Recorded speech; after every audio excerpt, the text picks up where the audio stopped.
آج دنیا کے اندر ہر چیز کو ہمیں پہچانتے ہیں، لیکن پیدا کرنے والے اللہ کو ہمیں نہیں پہچانتے ہیں۔ لیکن اگر پہچانے تو بھی جتنا پہچاننا ہے اتنا نہیں پہچانتے۔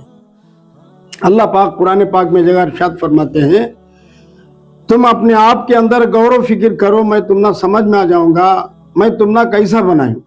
پیر کے ناخن کنے سے لے کر سر کے بال تک کا جو نظام تمہارا ہے ایک دوسرے سے جدا ہے، تو اس کے نظام کو سمجھو، سوچو، میں تم نہ کیسا بناؤں۔ انسان کے بدن کے اندر روح نظر نہیں آتا، انسان کا جو بدن نظر آتا ہے اسی طرح پوری کائنات نظر آتی ہے، کائنات کو چلانے والا نظر نہیں آتا۔ جیسا انسان نظر آتا ہے، انسان کے بدن کے اندر روح نظر نہیں آتی، اسی طرح پوری کائنات ہم کو نظر آتی ہے۔ یہ کائنات کو بنانے والا اللہ، یہ کائنات کو چلانے والا اللہ، رات میں سے دن کو نکالنے والا اللہ، دن میں سے رات کو نکالنے والے اللہ، یہ نظر نہیں آتے۔ اس لیے اللہ والے فرماتے ہیں، تو دل میں تو آتا ہے، سمجھ میں نہیں آتا دوسرا کون ہے۔ جہاں تو ہے لاکھ پردوں میں تو ہی بے پردہ، دوسرا کون ہے۔ تو ہی خلوت میں، تو ہی جلوت میں، دوسرا کون ہے جہاں تو ہے۔ تو ہمیں سب سے پہلا اللہ رب العزت کو پہچانے۔ اور دوسری بات کیا، یہ پوری دنیا کے اندر جتنے بھی لوگ 5 سال ہو یا 10 سال تخت کے اوپر بیٹھتے ہیں تو انسانوں کو بہت ستاتے ہیں۔ یہ لوگ اپنے آپ کو بھول گئے، یہ تخت کس کا ہے، یہ دنیا کس کی ہے، یہ زمین کس کی ہے۔ یہ اللہ کا ہے، اللہ کا نظام ہے، اللہ ہی کا چلے گا۔ اللہ شروع سے دنیا جب سے بنائی، اللہ جو چاہتے ہیں، جب چاہتے ہیں، جیسا چاہتے ہیں ویسا ہی ہوتا ہے، ہوتا رہے گا قیامت تک۔ اس کے اندر کس کا بھی کیا بھی چلتا نہیں۔ اللہ والے فرماتے کہ جھاڑ کا ایک پتا بھی اگر نیچے گرتا ہے وہ اپنی اختیار سے نہیں گرتا، یہ اللہ کے حکم سے گرتا ہے۔ لوگ ہے نا، ایمان والوں کو، مردوں کو، مسلمان عورتوں کو، جہاں بھی ان کو جو بھی تخت کے اوپر بیٹھتا ہے تو ان کا کام ہی ہے کہ مسلمانوں کو، ایمان والوں کو ستاتے رہے، ان کو تکلیف دیتے رہے، ان کو مٹانے کی کوشش کرے۔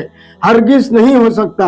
اسلام کو، قرآن کو، دین کو مٹانا سمجھنا ایسا ہے جیسا سورج کو پھونکنے کے برابر۔ سورج کو کون تو پھونک سکتا کیا؟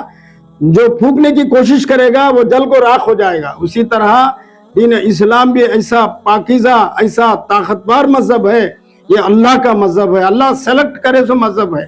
اور آپ کے آقا تاجدار مدینہ حضرت محمد رسول اللہ صلی اللہ علیہ وسلم فرماتے ہیں، ایمان بولے تو امانت داری، امن، ایمان کا تو امن، پوری دنیا امن سے رہنا ہے۔ ایمان کا مقصد یہ ہے، ایمان بولتے نا ہمیں، اس کا مقصد کیا؟ پوری دنیا میں امن قائم ہونا، سارے دنیا کے انسان، یہاں تک کہ جانوراں بھی امن سے رہنا۔ حضرت عمر رضی اللہ عنہ کے زمانے میں جب حکومت کرتے تھے تو ایک کتا مر گیا تو روتے رہے کہ میرے سلطنت میں، میری حکومت میں ایک اللہ کی مخلوق مر گئی، تو اتنا فکر کھاتے تھے جانوراں پر بھائی۔